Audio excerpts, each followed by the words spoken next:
Thank you all for being with us today and for your interest in this roundtable. The topic of the roundtable is very close to my heart because I am a human rights lawyer and I work mostly on human rights law, environmental law, and criminal law. And we have seen in the last month a series of restrictions on fundamental freedoms that raises very important questions that we will be discussing today. Before starting, I would like first of all to thank Chloé Gisquier and her colleagues who have worked relentlessly to make sure that this roundtable could happen. And because a second point that I would like to make as an introduction is that because we are live, any technical hiccups, and in that event, please bear with us. We will try to fix it as quickly as possible because it's the first time for all of us. So bear with us, please. Without further ado, I would like to introduce the speaker of that roundtable, Yves Sintomer. Introducing him in a few words is not an easy task when you know his resume, but I will try. So Yves is a professor of political science at the University of Paris 8. He's a researcher at the Oxford Maison Française and an associate member of the Nuffield College, of the Oxford, of the Crespa, and the universities of Neuchâtel and the Spanish Basque Country. I will be picking on Yves' brain throughout the roundtable, which will be more, in fact, of a discussion between myself, Yves, and you guys. So please don't hesitate to ask questions. Don't hesitate to interrupt us. The event is in English, but unfortunately to you, you are stuck with two French people, not one, but two. In advance, I apologize for the accent, at least for my accent, because I'm sure that Yves' accent is perfect. But don't let it be an obstacle to your participation, and engage with us as much as you want. Participation is not just a topic in this roundtable, it is also a principle that we want to apply during that roundtable.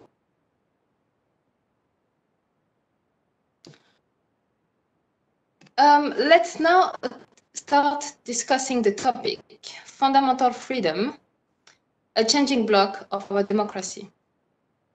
The title is quite provocative, I would say, and it is to engage you in a conversation about fundamental freedoms during the pandemic. As you all know, the COVID-19 is probably the greater challenge of our generation. It has disrupted economies around the world. It has deepened inequalities around the world, but its impact on fundamental freedom is just as important. We have seen, and I'm pretty sure that all of you in the last month have experienced restriction on some of your freedoms. The COVID-19 has had impact on fundamental freedoms in two ways. First of all, it has acted as a magnifying glass for previous human rights issues. So people with vulnerabilities are even more at risk now: asylum seekers, detainees, older people, disabled people.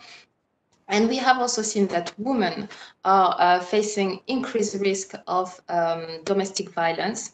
The numbers of domestic violence reported in France and in Spain, for example, have gone up dramatically during the lockdown. And the COVID-19 has also had impact on fundamental freedoms because governments were forced to take measures that were directly impacting on human rights.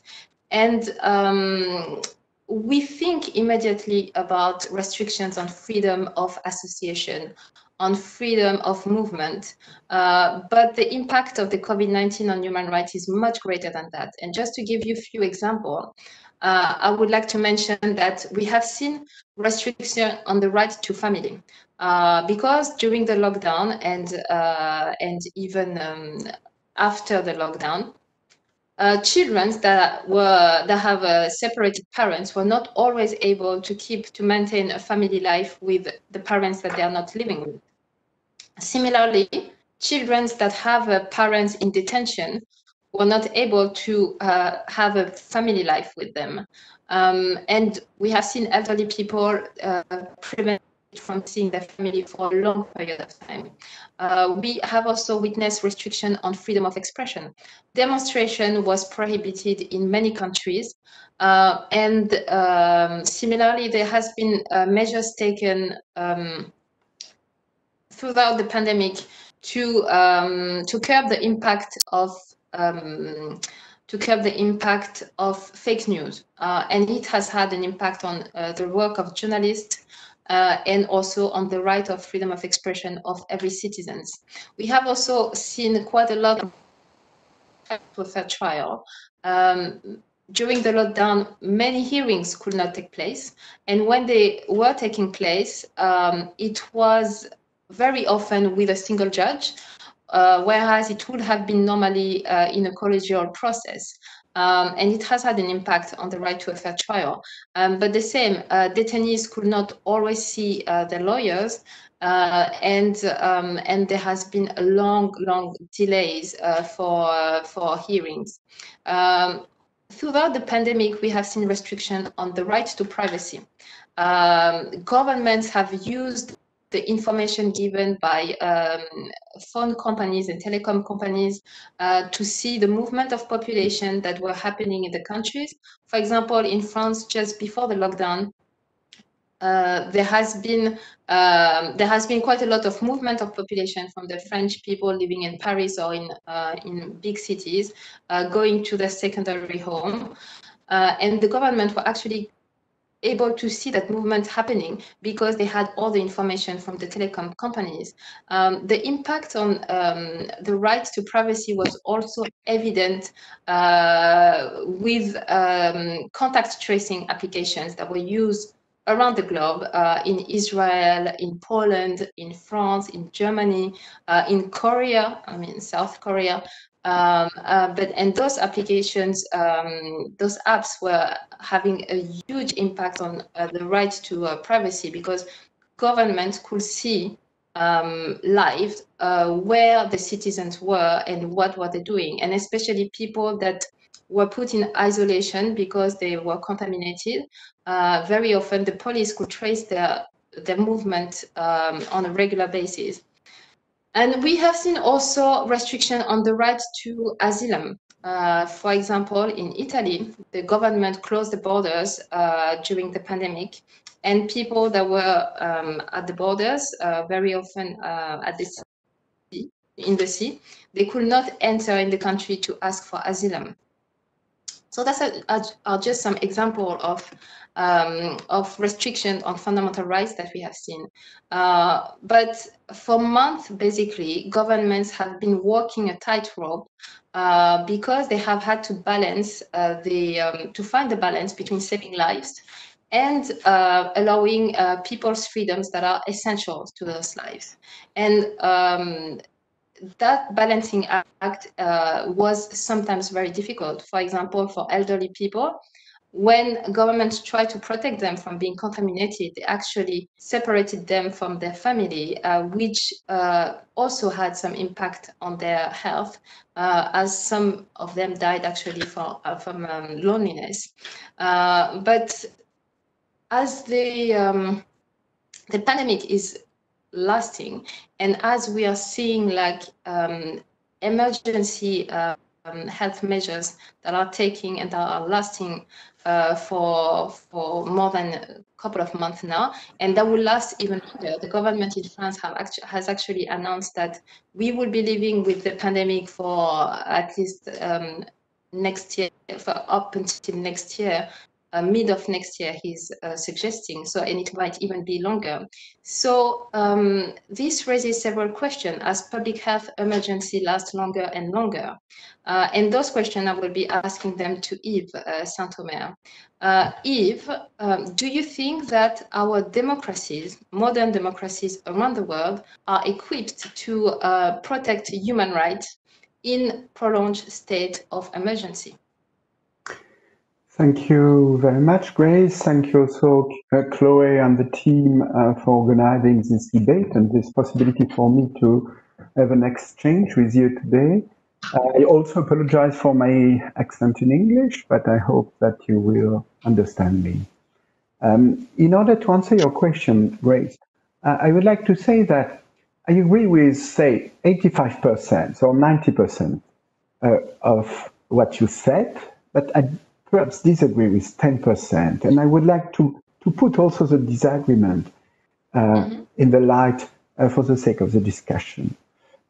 I think that very often we have the feeling that we do know what fundamental liberties are. It seems evident. And in fact, I think this is a very controversial issue, and that there are two, say, traditional views of what our liberties and rights are. The first one, which was especially the one of the founding fathers of the USA, see rights as kinds of jokers. You have a card, which is the winning card against all others. And at first, this was the card of the white adult males. They had the right to do whatever they want within a real, which was their family, but also their slaves, their women, and so on and so forth. And this is the idea that liberties have to be conceived as free from state intervention. Fundamental liberties are individual, and it means that nobody, and the state especially, has the right to interfere with what you want to do. This is a very strong view among what we call libertarians in the USA, and we've seen this very often among people who protest against the policies during the pandemics. On the far right, but you find this also on the far left. People inspired especially by a Foucauldian view of a controlling state and controlling a society.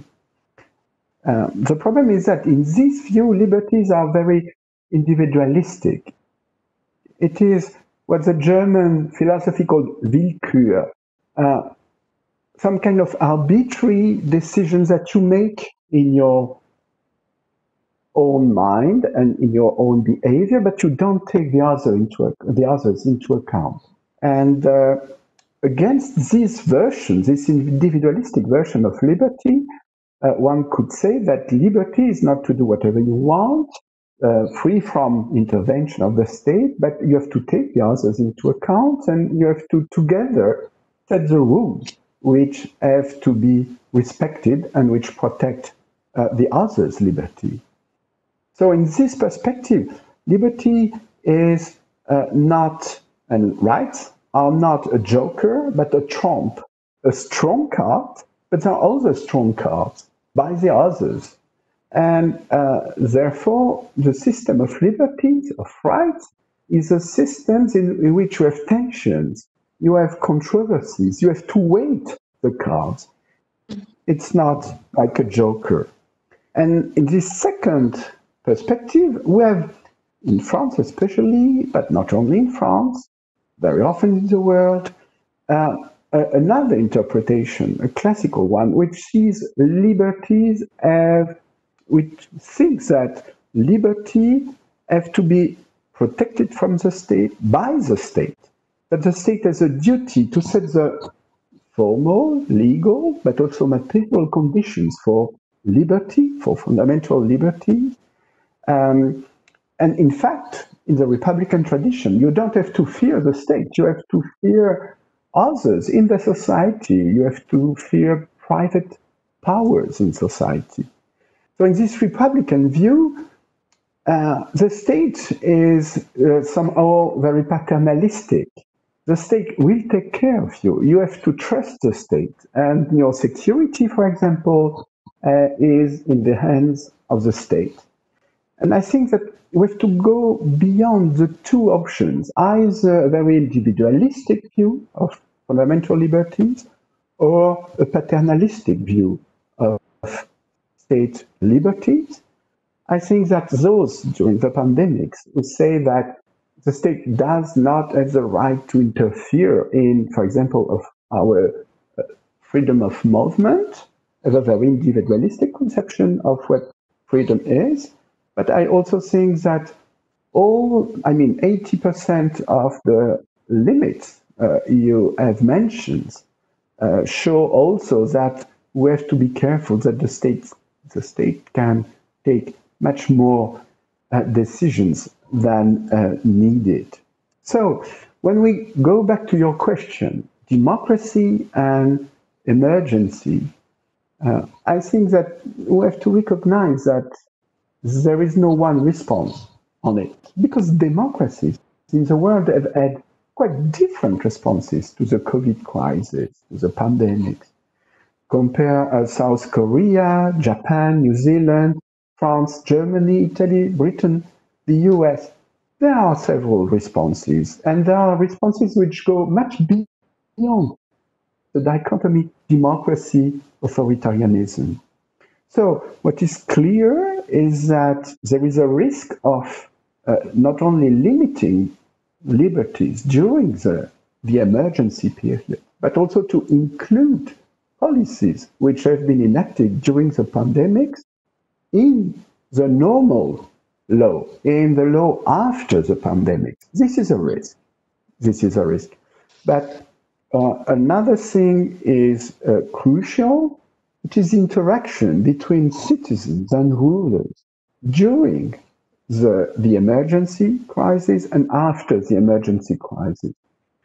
Citizens have to trust their leaders and their rulers, and they have to be co-actors of the policies which have to be taken during the pandemics. Not the everyday policies, but the main directions that the policies will have. And I think that this was a problem, especially in France, where this has not been the case. Mm-hmm. Thank you very much for your response, which is very informative. I would like to go back to the point that you were saying, that there is a risk that emergency laws will actually become normal laws in the future. And that's a very interesting point, because at least from my perspective and from the perspective of human rights practitioners, that's also something that we have noticed in the aftermath of terrorist acts that happened everywhere, like in the US. It started in the US with the US Patriotic Act, but also other countries followed and enacted some laws that were giving quite a lot of power to police and to authorities in that regard. And actually, those laws that were deemed to be laws just for terrorist activities were used in normal activities a few years later. So there is quite a risk, I would say. But when you look at the poll that we have made with the participants, only 33% of them feel that some of the restrictions that we have observed during the pandemic will become permanent in the future. So I'm wondering, and that's also the issue of transparency, but how do you feel that people can actually take an active role in engaging with their leaders if they don't fully understand the risk associated with some of the restrictions that we have observed, and if they genuinely believe that this risk does not exist, because it's the case for 67% of the participants in that roundtable? Well, I must confess that I had difficulties to answer the question, because the question was not, you fear that some of the decisions made. It was, do you fear that the decisions made? So it was difficult to answer, because I think that we can fear that some of them will remain, but I don't fear that all of them will remain. And for example, the curfew is not something, it's a very sharp limitation of our freedom of movement, but I think it is at least partly justified in the period. And I don't feel that this will last after the pandemics. Others, as you have said, could last, and this is very dangerous. But no, what are our tools in order to face this risk? Again, to have a very strict limitation of the way in which a government, under the circumstances of emergency, can set rules which have no time limit and which could be used after the emergency period. I think also that a rich public debate is needed, that it is not not that much about the COVID crisis, but think about the global warming crisis. It is important to understand that sometimes civil disobedience also is justified in order to protest against the state policies. We have to be conscious of the way in which, in France, it's not only in the US, even though when you look at the US and the police repressing demonstrations, we are, from the European point of view, very impressed. But we have to be conscious that this is not only for the US or authoritarian government. This can also happen in a country like France. I mean, the French police have been very, very aggressive in repressing demonstrations in the last couple of years. The general strategy of the police in Europe was risk reduction and reduction of violence. And the French police has completely shifted on this policy and has adopted a very, very tough line now. And if you compare, for example, the repression of the Yellow Jackets in France and the repression of the democracy movement in Hong Kong, it is probable that the French police has been more aggressive than the Chinese or the Hong Kong police in Hong Kong territory. So we have to understand that sometimes civil disobedience is needed, and we also have to understand that we need new institutional tools, new institutional democratic innovations in order to create other arena for debating about freedom, policy, politics, and how to face emergency. Okay, and that leads me actually quite well to my second question. Do you feel that fundamental rights are adjustable? Because the law gives us some kind of indication, at least international human rights law give us some indication as to which rights can be limited. Some rights cannot, simply. The protection against torture cannot be limited. The right to a fair trial cannot be limited. But some rights, and it is written in that way in the European Convention of Human Rights, for example, but also in the political covenant on civil and political right, the International Covenant on Political and Civil Rights. Some rights can be limited. Obviously, there are constraints that apply to governments to limit those rights, but they can clearly be limited. So, but the question obviously is to appreciate whether those limitations are necessary, proportionate, and depending on your perspective and from which point of view you actually look at it, you might have a different set of answers. So do you feel that citizens have avenue, or could we find avenues for citizens to participate in that appreciation of the necessity, the proportionality of certain measures that have been taken, and that will be taken? Or do you feel that there is actually no avenue? You mentioned civil disobedience, so it's going quite far. But do you feel that there is room for citizens if they have emergency and the health emergency laws are lasting? Do you feel that there will be room for citizens to participate in appreciating that the necessity and the proportionality of some of the measures, or will it be just left to the courts? Because, for example, in France, the courts have been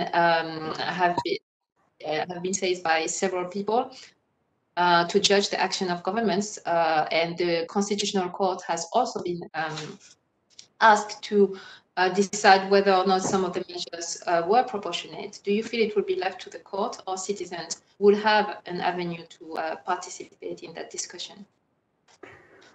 Again, I think that rights can be limited by the state. Right? Rights can also be limited by other rights. There is a countervailing strength, power of different rights. For example, the right to move freely and the right to live can be opposed, or at least can be in tension.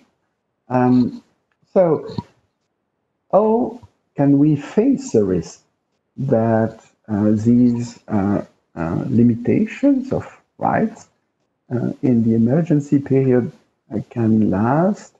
And are there venues which enable citizens to be active in this perspective?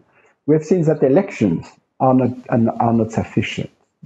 I mean, we have elected governments much before the pandemic, and the decisions they've taken have nothing to do with the public debate which took place before the elections. So elections are important, but are only one part of the answer. Courts are fundamental, and I think that we have this system of rule of law, which is very important in order to limit abuse of power, which are frequent everywhere, not only in countries which are authoritarian. There is a public debate again, but it is insufficient, especially in countries in which you have a very centralized decision-making process, and in which the distance between citizens and rulers is quite important. When you have no channels of communication, or few or inefficient channels of communications between citizens and the decision makers. So I think we have to invent new forms of civic participation. Think about the Citizen Convention for the Climate, which in France, but there has been something similar in Britain, and the Scottish government will organize it next month, something similar. And something has been also organized in this direction in Budapest, in Hungary.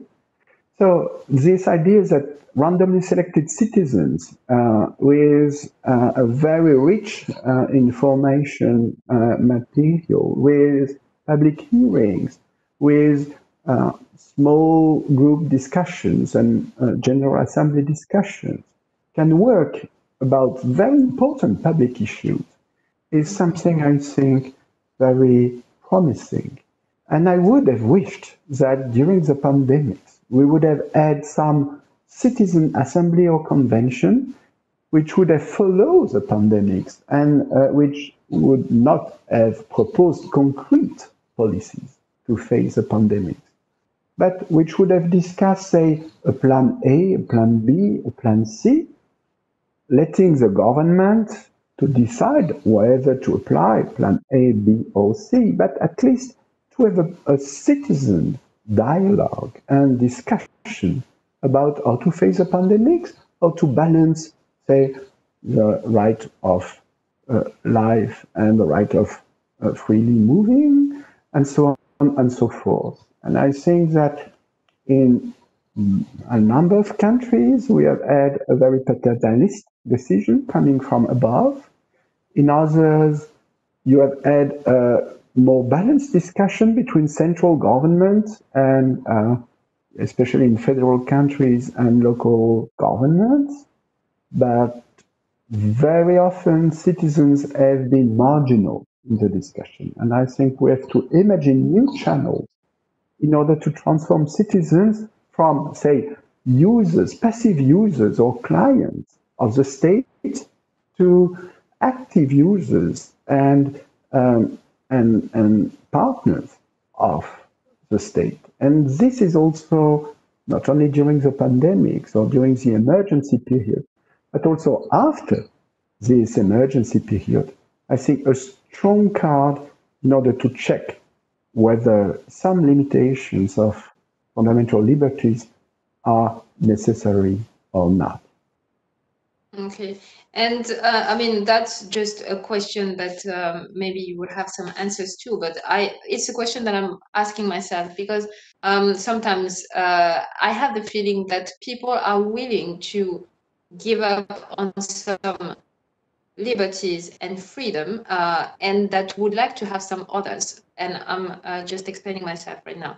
So I think that some of the political and civil rights, such as the freedom, the rights to privacy, might be something that people are willing to give up. And we have seen that when people were discussing the issue of contact tracing.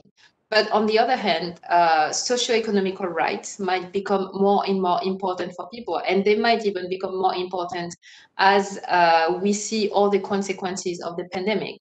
And the right to decent housing, for example, is becoming more important. And I know that because, for example, in some of the clients that I defend, I am really claiming for that right now, because for them, not having a house is just putting them at a great risk of getting the COVID-19. But also we've seen that environmental rights are becoming more important for people, and the right to basically public health or the right to a safe environment is becoming more and more important to people. So do you feel that we might also witness something like that in the future, really a change on of the base of the rights that are guaranteed to us right now? Yes, I think that you are quite right. All the cases you mentioned are crucial, and we see that there is some balance between older rights and new rights. I mean, this was also the case before in the history when civil and civic rights had to be balanced by social rights. Say after World War II, where you had social security, you had to be affiliated to social security in a number of countries. It was not your liberty to be affiliated or not. And this was in order to protect the weakest persons from unfair contracts with companies. So I think that we have to understand that this system of right is not like, a division of labor where you have rights and you can add new rights and the others don't change. It's like an ecosystem where you have predators and prey, you have tensions, you have competition, and you have to understand that this equilibrium is moving all the time. And in order to grasp this, you also have to recognize that these rights are not a limitation to politics. It is within the political debate and the democratic debate, hopefully, that this equilibrium is set up.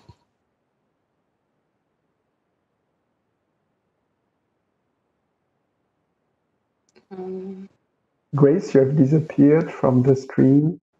Oh, good. I know we have questions, but I cannot read some of the questions from the public. Could you maybe send them back to us? I see one question.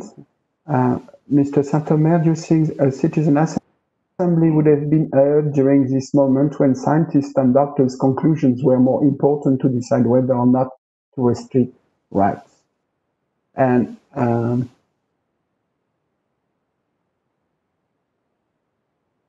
another, as a definition for Grâce Favrel, fundamental rights are rights that are more than mere ordinary rights. They are protected from being overridden by ordinary rules of national and international laws. So perhaps I would like also to listen to your answers to these very crucial questions, Grace, if you accept to. Which question, sorry? Well, to the questions you raised or that the audience raised. Oh,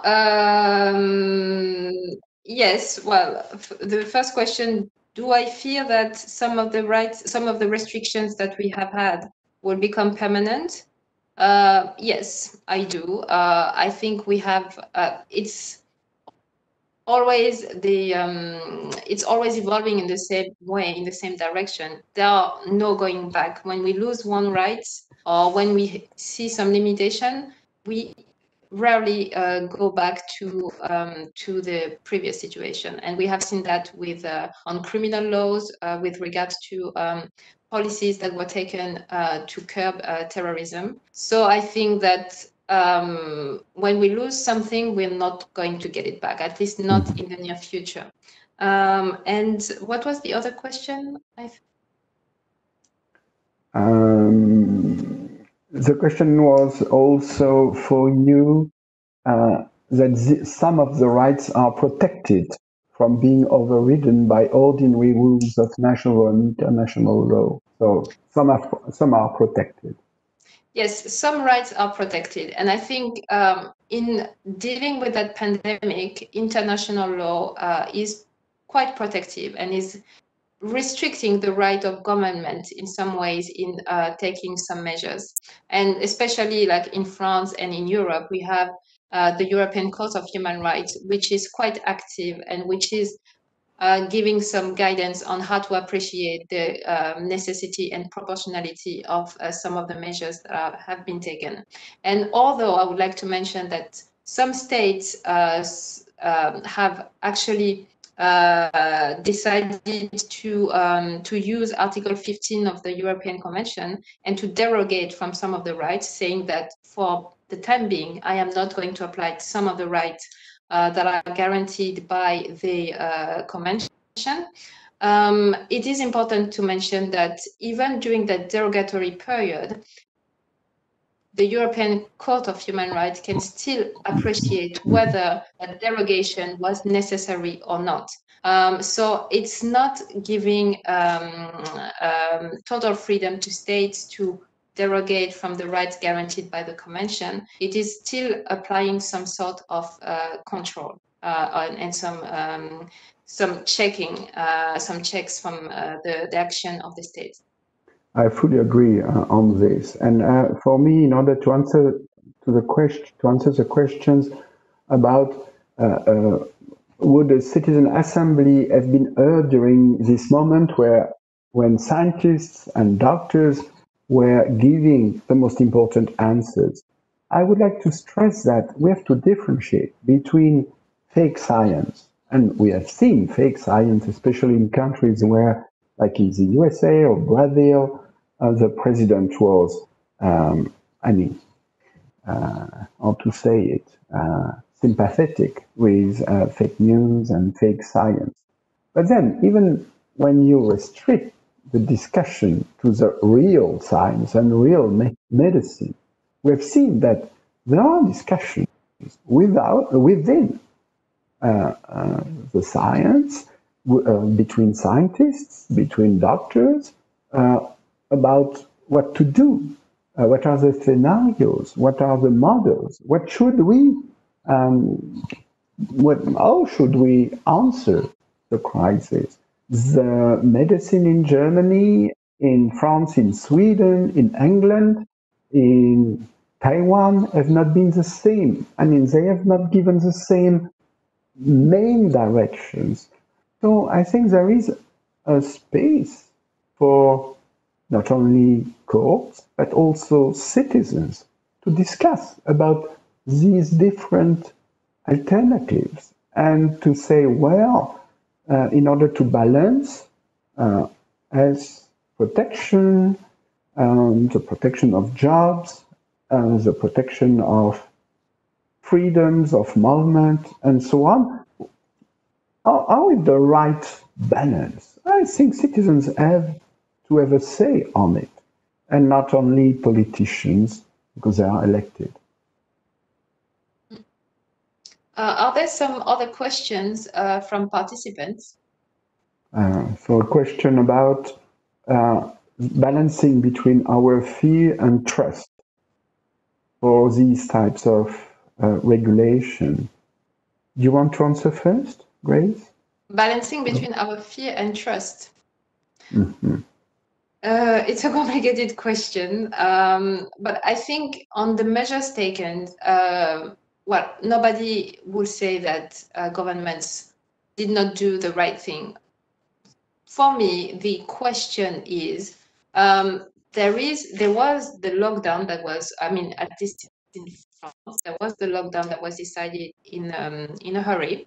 But the public health emergency is going to last. And even if we trust governments, and I trust governments because there are many information that I do not have access to. Even if we trust government, I don't think it is good, it is positive for citizens to stay passive for such a long period regarding such an important topic that will have consequences for the next probably 10 years or even more. So it's not a question of trust or fear. It's a question of being able to give your say on what you think are important, how the states might balance the different interests that are at stake, and everybody has a say about it. For example, the old people are complaining that they don't want to stay in their homes because life is not worth it if you cannot see your family. People that hold restaurants are saying that they want to be able to continue their activities. People that do not work want to say, well, public health is the most important issue. Everybody has to say about it, but I think it is, if we want the rules to be accepted, the rules have to be understood and probably shared by the most people as possible. Otherwise, there will be some tensions and the rules will probably not be followed.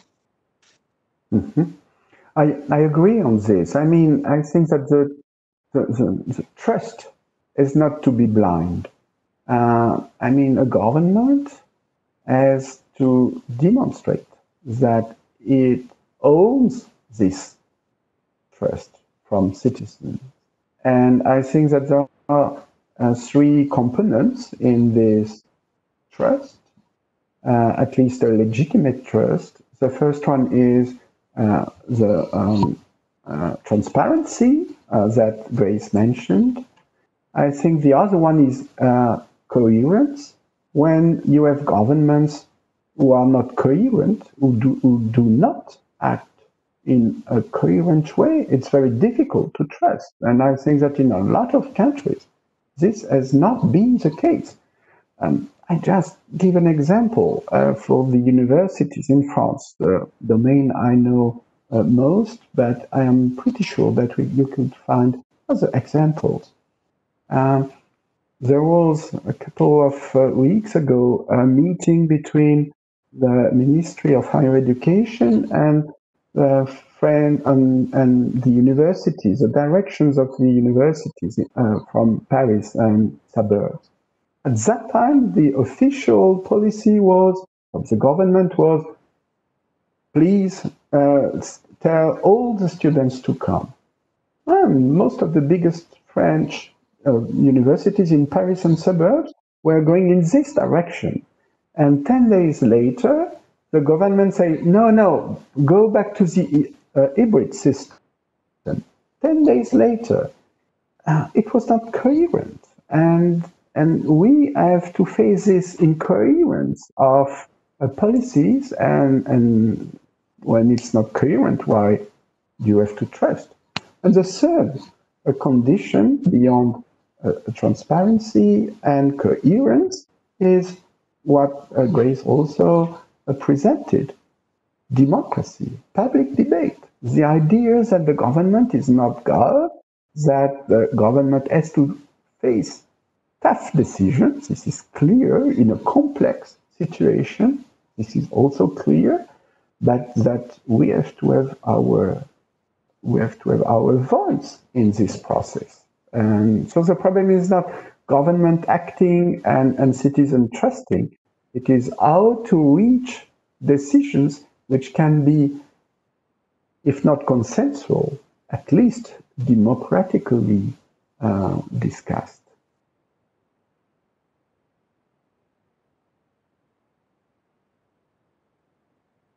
Any other questions?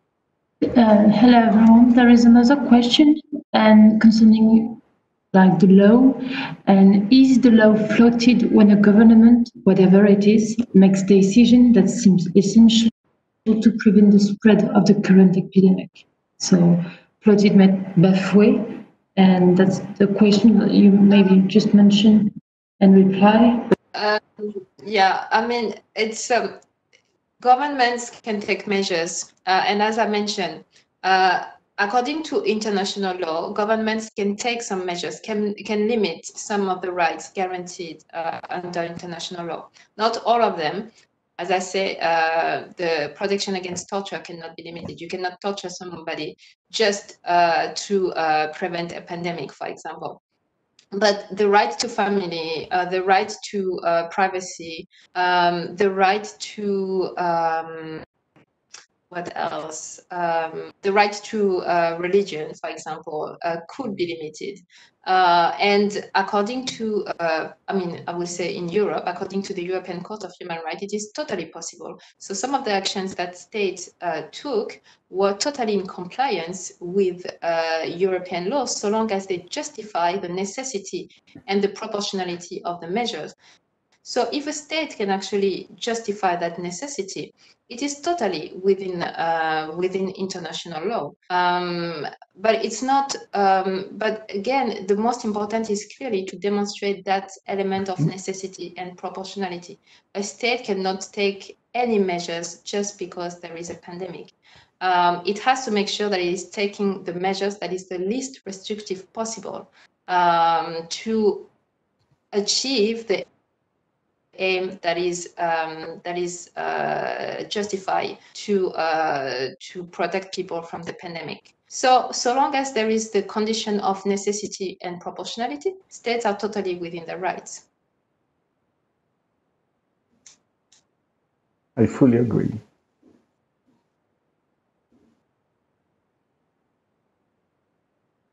Are there any other questions, Adele? No, not for now. But no. Thank you very much. Yves, do you want to say a final word? Perhaps I would like very much to hear your answers about, I mean, you have spoken of Europe, but do you think that within Europe, we have had governments and countries which have respected more the balance between rights and the due consideration of what is really necessary and what is not? What are the restrictions which are really necessary and others which are not necessary? How would you present the panorama of this question in Europe? It is very difficult to answer this question, because I think we will see that we will only be able to answer that question in the next year or in the next 2 years, because many decisions have been taken to the European Court of Human Rights.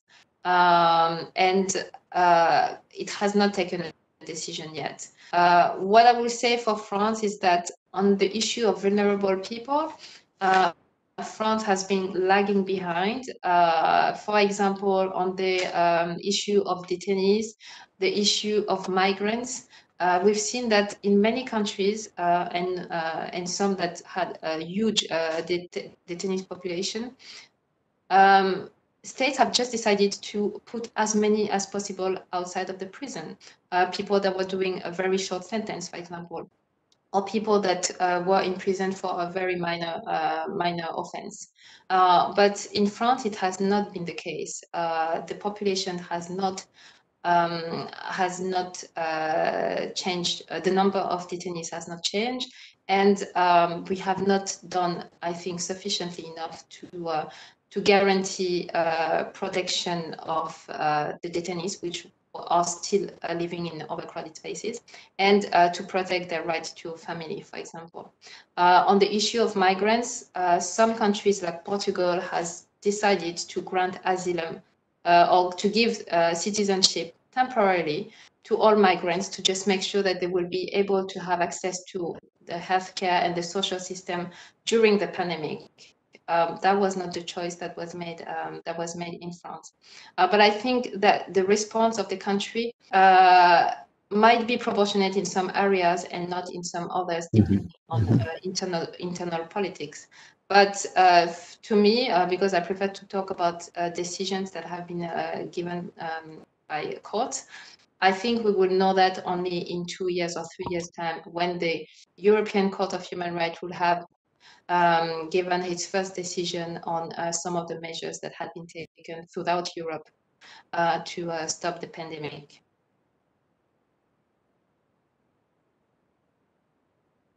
If I can add a word, I think that as far as I see, at least I put aside Eastern Europe that I know less, but in Southern, Central and Northern Europe, the divide has not been between left-wing, right-wing, center government. It was not very, the divide was not this one. You had a divide between efficient governments and non-efficient governments, and you had a divide between governments which take a decision in discussion with local or regional governments, and governments, France is typical of this, where the main leader, our president, takes a decision, whether bad or not, whether good or not, but a very centralized mode of deciding. And I think that this will, in the short as in the middle run, make a difference. Yeah, on that note, I think we can say that there has been some restriction on fundamental freedom, and that they will last for at least a couple of months still. And the question is whether or not this will change the way we see fundamental freedoms, whether some rights will be totally forgotten or not, but at least much more limited, and whether we will gain some rights, such as the right of a decent housing, which is becoming more and more important, or the right to a healthy environment. And one thing that remain to see is the long-lasting impact of the COVID-19, obviously on the economics, on social inequalities, but also on fundamental freedoms, because we might just see that things are changing. And I'm hoping that with some innovative, participative measures, citizens will be able to take part fully in the decision making in the future, at least in deciding how the balancing act of government should take place, and what are the priorities for their countries, and how they should actually move forward together. Thank you. Thank you.